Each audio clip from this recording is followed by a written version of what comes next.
여러분 안녕하십니까? 포항 MBC 뉴스투데이입니다.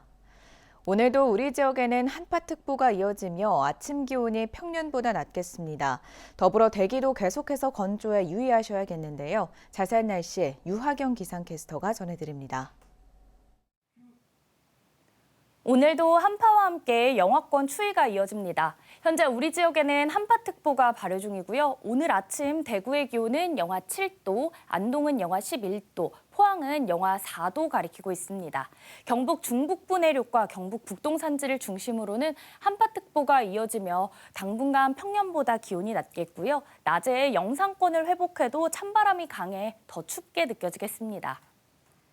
당분간 기온이 낮아 도로 빙판길과 살얼음이 나타나는 곳이 많아 유의하셔야겠고요. 강추위와 더불어 대기의 건조함도 신경 잘 써주셔야겠습니다. 우리 지역에는 오랜 시간 건조특보가 발효되고 있고요. 대기가 매우 건조한 가운데 바람도 강하게 불어 작은 불씨가 큰 불로 번지기 쉽습니다. 특히 내일부터 순간풍속 초속 15m 안팎의 바람이 예상되고요. 야외 활동 시 화기 사용 및 불씨 관리, 쓰레기 소각 금지 등 산불 및 각종 화재 예방에 각별히 주의가 필요합니다. 이번 주 평년 수준을 밑도는 기온이 이어지며 계속해서 대기가 건조하겠고요.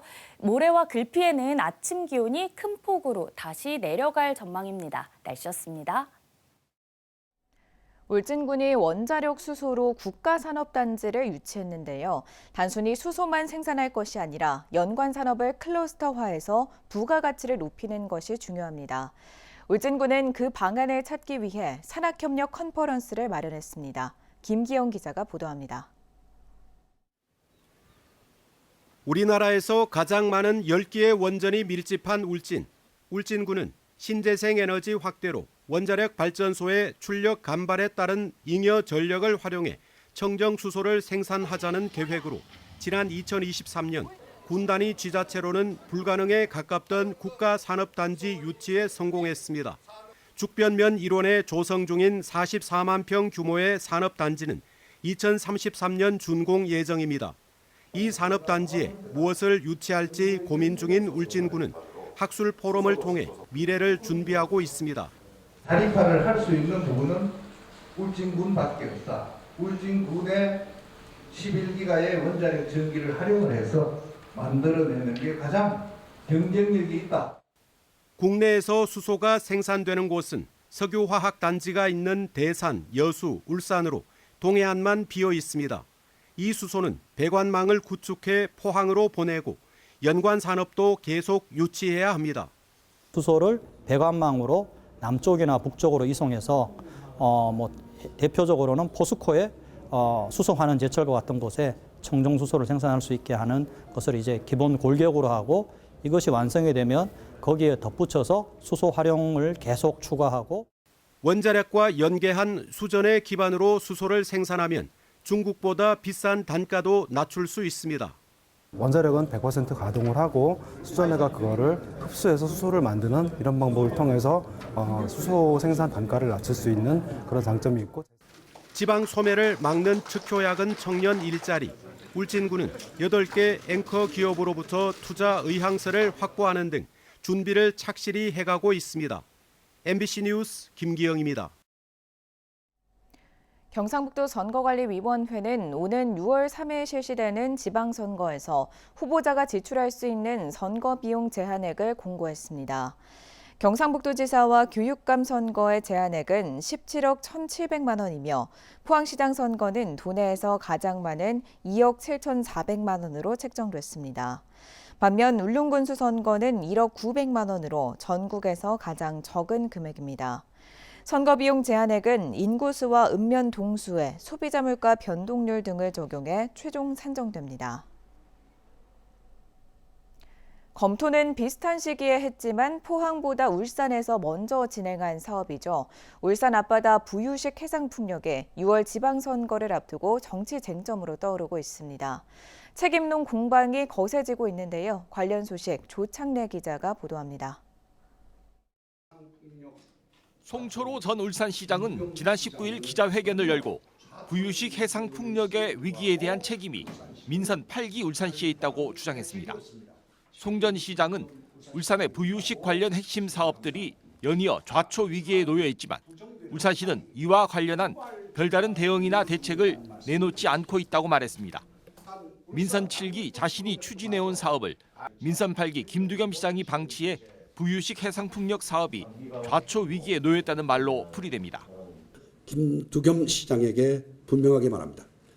무책임한 방치로 부유식 해상풍력 사업을 좌초 위기에 빠뜨린 데 대해 시민들에게 사과하십시오.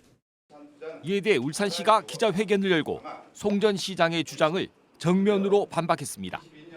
발전 사업의 핵심인 인허가권과 고정가격 계약 입찰제 모두 국가 사무인데 마치 울산시가 할 수 있는 것처럼 잘못된 주장을 했다는 것입니다.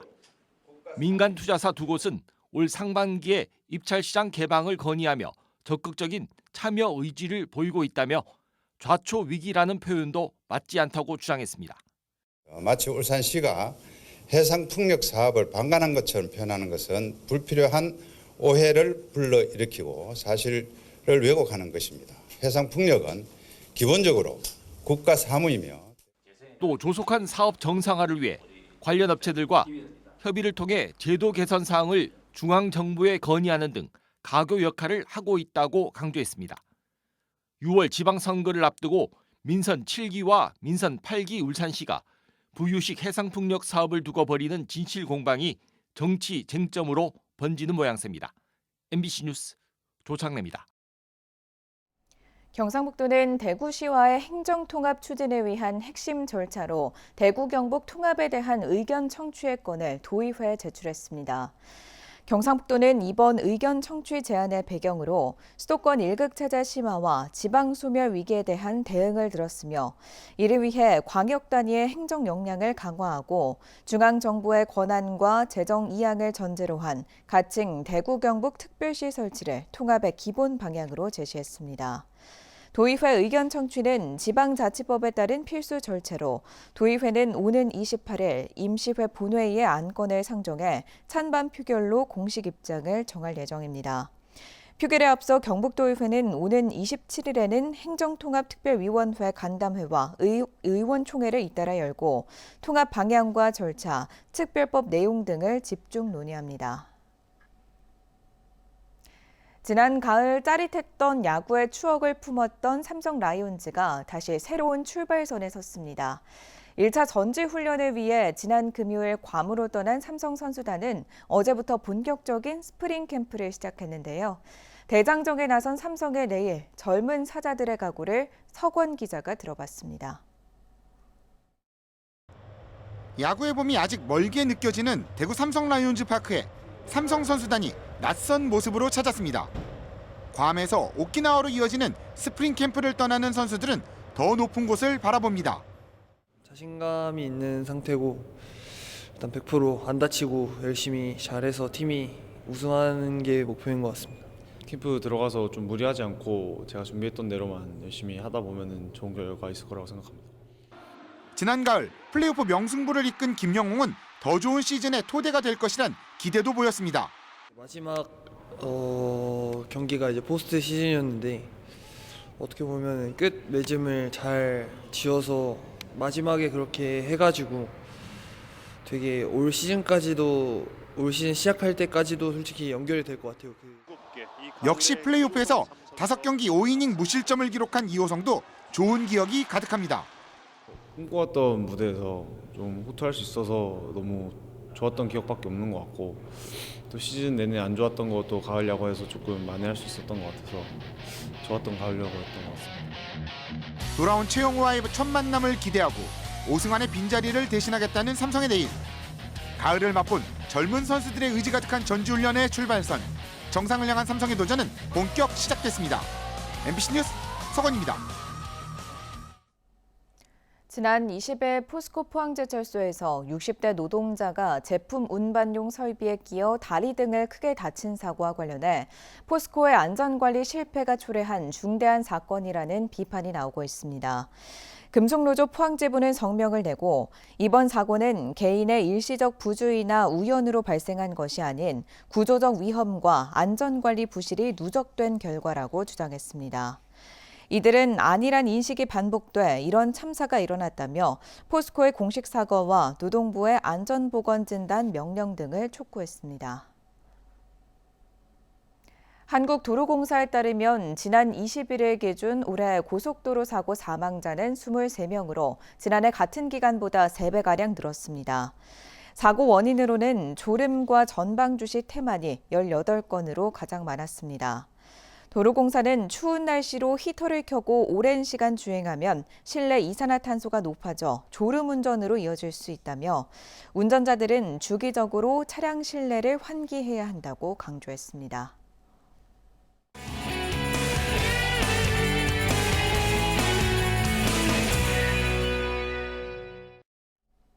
학생들이 직접 연구 주제를 정하고 실험부터 발표까지 전 과정을 책임지는 학교 프로그램이 운영되고 있습니다. 경북 바이오 마이스터 고등학교 발표대회 현장을 백은희 MBC 청소년 기자가 전해드립니다. 경북 바이오 마이스터 고등학교 시청각실 교내 프로젝트 발표대회가 한창입니다. 학생들은 마지막까지 데이터를 확인하고 복도에는 팀별 포스터와 발표 자료가 빼곡히 붙어 있습니다. 이 대회는 2학년 전원이 팀을 꾸려 참여하는 전공 프로젝트로 연구 주제 선정부터 실험, 발표까지 전 과정을 학생들이 스스로 운영하고 있습니다. 처음부터 끝까지 학생들이 자체적으로 진행하는 대회입니다. 저희는 사고 위험이 없도록 지도하고 실험 방향 정도만 보완해주는 역할입니다. 실험이 예상대로 진행되지 않더라도 다양한 방법을 시도하는 모습을 보면서 교사로서도 많이 배우고 있습니다. 올해 2학년 부문에는 총 17개 팀이 참가했는데요. 이 가운데 6개 팀이 본선 진출권을 얻었습니다. 폐목제랑 폐소오염 문제를 둘 다 한 번에 해결하고자 하는 생각을 시작으로 연구를 하게 되었는데 본선까지 진출하게 되어서 정말 기뻤고 연구를 하다 보니까 우리의 주제가 실제 생활에 적용이 가능하다는 것을 또한 알게 되어서 매우 뿌듯함을 느꼈습니다. 또 함께한 팀원들에게도 수고했다고 말하고 싶습니다. 발표 준비가 제일 어려웠어요. 실험 내용은 우리가 제일 잘하는데 그걸 6분 안에 이해하기 쉽게 설명을 하는 게 쉽지 않더라고요. 그래서 밤마다 친구들이랑 발표 연습을 하면서 어디를 줄이고 어떤 부분을 강조할지 계속 다듬었어요. 심사는 외부 전문가를 위임하여 진행했는데요. 학생들의 프로젝트 연구가 더 성장할 수 있는 조언도 아끼지 않았습니다. 이 실습의 내용을 주로 보고 판단을 해왔는데 이 실습의 내용들이 적어도 고등학교 수준의 이상의 어떤 그 실험 방법과 논리와 그리고 그 적응들을 한 것을 저희들이 확인할 수 있습니다. 실험을 수행한 학생들 전체를 굉장히 높이 평가하고 있습니다. 본선은 팀당 6분 발표와 4분 질의응답으로 진행되며 발표를 마친 뒤에는 포스터와 결과물이 복도에 전시돼 다른 학생들과도 연구 내용을 공유할 예정입니다. 경북 바이오 마이스터고 프로젝트 발표대회는 학생들이 스스로 질문을 만들고 답을 찾아가는 연구하는 학교 환경을 만들어가고 있습니다. MBC 청소년 기자 백은희입니다. 경북교육청은 올해부터 도내 모든 초등학교 3학년 학생을 대상으로 방과 후 프로그램 이용권을 무상 제공합니다. 학생들은 1년에 50만 원 범위 안에서 방과 후 프로그램 한 강좌를 무상으로 수강할 수 있게 됩니다. 소규모 학교에는 프로그램 운영비 형태로 예산을 지원해 1인당 1강좌 운영이 가능하도록 했습니다. 지난해 11월 대구 경북 지역 금융기관의 여신이 예금은행의 대규모 부실채권 정리 영향으로 큰 폭의 감소세로 돌아섰습니다. 한국은행 대구 경북 본부에 따르면 지난해 11월 중 대구 경북 지역 금융기관 여신은 249조 7천억 원으로 한 달 전보다 3조 6천억 원 감소했습니다. 비은행기관 여신은 주택담보대출을 중심으로 1,300억 원 늘어나며 증가폭이 확대됐지만 예금은행 여신이 대규모 매각과 상각 등으로 인해 3조 8천억 원이나 급감하며 전체 수치를 끌어내렸습니다. 울릉군은 저동민원센터를 접근성이 좋은 옛 어촌계 공판장 건물 1층으로 이전하고 본격적인 운영에 들어갔습니다. 민원센터에서는 팩스 민원 서비스를 통해 육지에 있는 기관의 서류를 손쉽게 신청할 수 있으며 무인 민원 발급기를 통해 84종의 서류를 즉시 발급받을 수 있습니다. 영덕군은 기존의 읍면 사무소에서만 구매할 수 있었던 대형 폐기물 스티커를 오는 2월 중순부터 관내 하나로마트에서도 구입할 수 있도록 운영 방식을 개선합니다. 또 야간에도 스티커를 구매할 수 있도록 앞으로 관내 편의점과 마트 등으로 판매처를 확대해 나갈 계획입니다.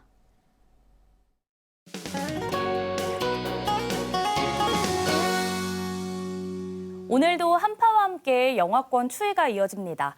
현재 우리 지역에는 한파특보가 발효 중이고요. 오늘 아침 대구의 기온 영하 7도, 안동은 영하 11도, 포항은 영하 4도로 출발합니다. 경북 중북부 내륙과 경북 북동 산지를 중심으로 한파특보가 이어지며 당분간 평년보다 기온이 낮겠고요. 낮에도 영상권 회복해도 찬바람이 강해 더 춥게 느껴지겠습니다. 당분간 기온이 낮아 도로 빙판길과 살얼음이 나타나는 곳이 많아 유의하셔야겠는데요. 강추위와 더불어 대기의 건조함도 신경 잘 써주셔야겠습니다. 우리 지역에는 오랜 시간 건조특보가 발효 중이고요. 대기가 매우 건조한 가운데 바람도 강하게 불어 작은 불씨가 큰 불로 번지기 쉽습니다. 특히 내일부터 순간풍속 초속 15m 안팎의 바람이 예상되고요. 야외 활동 시 화기 사용 및 불씨 관리, 쓰레기 소각 금지 등 산불 및 각종 화재 예방에 각별히 주의가 필요합니다. 위성 영상입니다. 오늘 전국적으로 중국 바레만 부근에 위치한 고기압의 가장자리에 들겠습니다. 자세한 지역별 날씨 보시면 오늘 우리 지역 구름 많겠고요. 미세먼지는 좋음 수준 예상됩니다. 바다의 물결은 0.5m에서 최고 2m로 잔잔하게 일겠습니다. 오늘 아침 대구의 기온은 영하 7도, 김천은 영하 12도 가리키고 있고요. 낮에는 대구 5도, 김천은 6도 예상됩니다. 안동의 현재 기온은 영하 11도, 봉화는 영하 14도까지 내려가 있고요. 낮에는 안동 2도, 봉화는 1도 전망됩니다. 포항의 아침 기온은 오늘 영하 4도로 시작해 낮에는 7도 예상됩니다. 이번 주 평년 수준을 밑도는 기온이 이어지며 대기가 계속해서 건조하겠고요. 모레와 글피에는 아침 기온이 다시 한번 큰 폭으로 내려갈 전망입니다. 날씨였습니다. 이상으로 포항 MBC 뉴스투데이를 마칩니다. 시청해주신 여러분 고맙습니다.